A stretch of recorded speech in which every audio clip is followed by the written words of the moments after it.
Moscou pense que les services secrets ukrainiens ont organisé l'attentat à la voiture piégée qui a tué Daria Dugina, la fille d'un ultranationaliste russe. Les renseignements russes ont même fourni ces images qui montreraient l'auteur de l'explosion entrer dans l'immeuble où vivait la jeune femme et repérer ses habitudes avant son meurtre. Il s'agirait selon eux d'une citoyenne ukrainienne appelée Natalia Vovka arrivée avec sa fille qui aurait depuis fui en Estonie.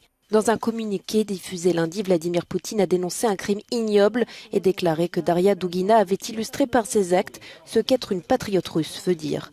Beaucoup pensent que son père, Alexandre Dugin, un idéologue russe respecté par le camp conservateur, était visé par cette attaque car il était en déplacement avec elle. Ce partisan de la politique du président russe lui a rendu hommage, la décrivant comme une étoile montante. Journaliste et politologue, elle partageait les idées de son père.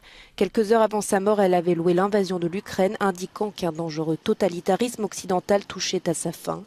L'Ukraine a démenti son rôle dans cette attaque. L'Ukraine n'a certainement rien à voir avec cette explosion, car nous ne sommes pas un État criminel, ni un État terroriste. Ce conseiller du président Volodymyr Zelensky a décrit comme fictionnelles les informations russes selon lesquelles une Ukrainienne accompagnée de sa fille mineure serait responsable de cette explosion. Daria Dugina, 29 ans, intervenait sur des chaînes nationalistes russes et comme son père faisait l'objet de sanctions britanniques et américaines.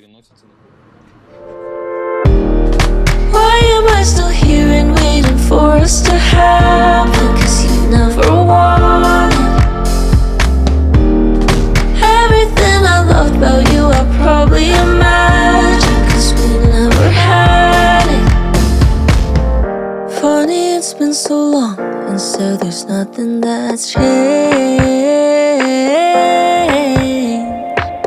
And it was never your fault, wish there was something to blame.